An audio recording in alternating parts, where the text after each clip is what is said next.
Brussels has numerous ideas, thoughts, and convictions about how all of Europe should be in certain matters.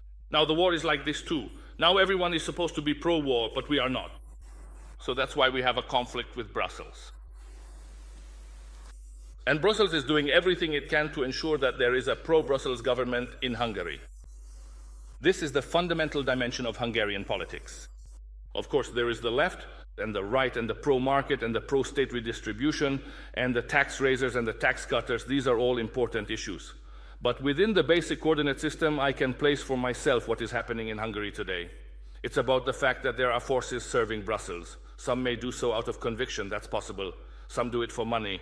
Some are carrying out assignments to reshape Hungary the way the people in Brussels want, to steer Hungary back onto the Brussels path. But we say that we have our own country, our own way of thinking, our own way of life, and we want to arrange things according to that because we are walking the Hungarian path. Before your significant and much anticipated journey to Russia, in a widely viewed video post just a day prior, you articulated a crucial point, that the various advantages and potential benefits discussed during your visit there would absolutely need to be thoroughly filled with tangible substance. In your precise and memorable words, you emphasized that NAF, Honorable Prime Minister, rest assured, there will indeed be more than an ample and sufficient supply of fuel.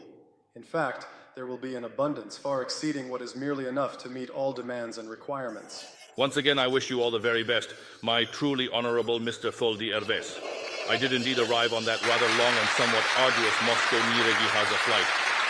These days, that particular journey is much, much longer than you might initially think. In theory, it would be a relatively swift 2-hour flight, but since one doesn't want to risk any potential complications or unforeseen circumstances, I don't know. If at all.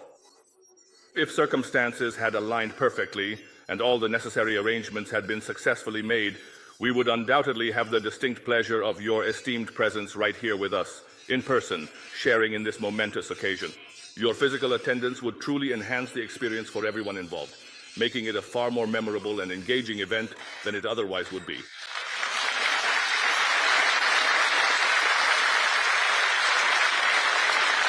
So, what about my day? I actually had to meticulously negotiate 2 rather complex contracts quite recently, and I must say they were certainly not with partners operating in the same weight class.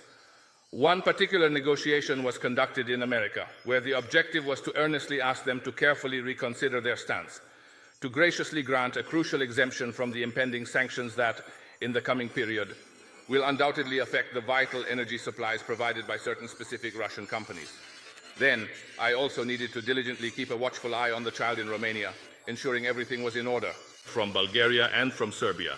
They don't have this, they couldn't negotiate this exemption. It's good to have a document stating that your energy supplies won't be heavily cut, but you still need the energy to deliver, and the source is with the Russians. Obviously, you are also following the news. There are more and more military strikes on Russian territory, usually targeting Russian refineries and energy facilities. So how much of what will be available in this area, no one can say. This depends on the war.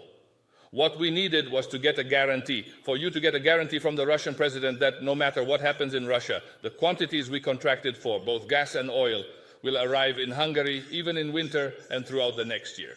We are working to strengthen this agreement. How much will be available in winter, no one can say. It depends on the war. What we needed was that, in the end, now everyone is talking about a ceasefire, about peace.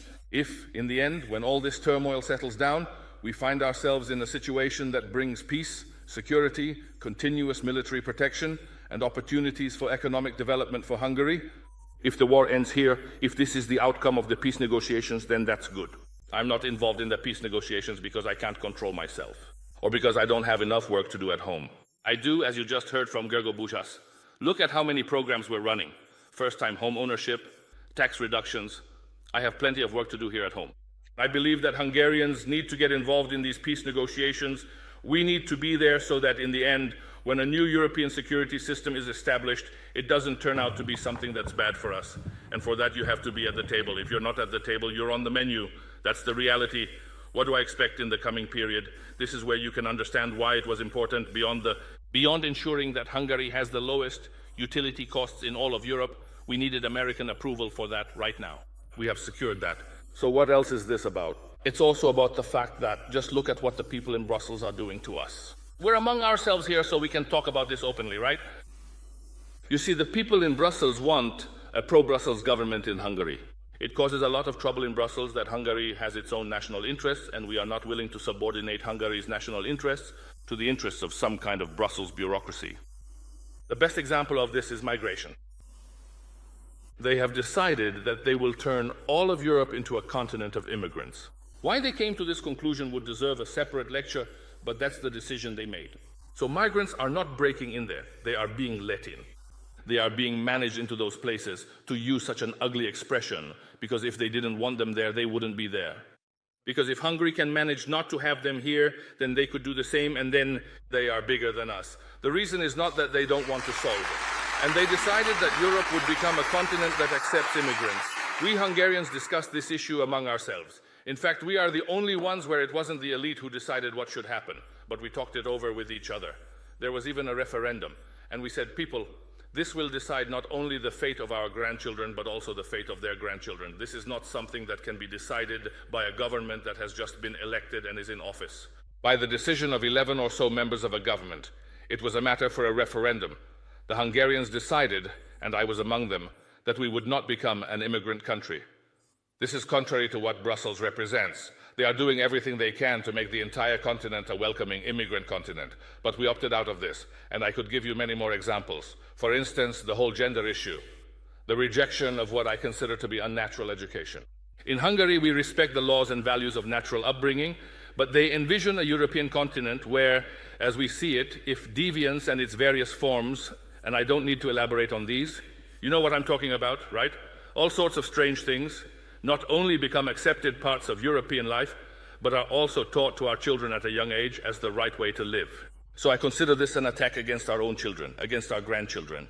From the Russians' perspective, whatever happens in Russia, Brussels has numerous ideas, thoughts, and convictions about how all of Europe should be in certain matters. Now the war is like this too. Now everyone is supposed to be pro-war, but we are not. So that's why we have a conflict with Brussels. And Brussels is doing everything it can to ensure that there is a pro-Brussels government in Hungary. This is the fundamental dimension of Hungarian politics. Of course, there is the left and the right and the pro-market and the pro-state redistribution and the tax raisers and the tax cutters. These are all important issues. But within the basic coordinate system, I can place for myself what is happening in Hungary today. It's about the fact that there are forces serving Brussels. Some may do so out of conviction, that's possible. Some do it for money. Some are carrying out assignments to reshape Hungary the way the people in Brussels want, to steer Hungary back onto the Brussels path. But we say that we have our own country, our own way of thinking, our own way of life, and we want to arrange things according to that because we are walking the Hungarian path, right? So it's definitely worth knowing about this no matter what. Thank you very much. Thank you very much.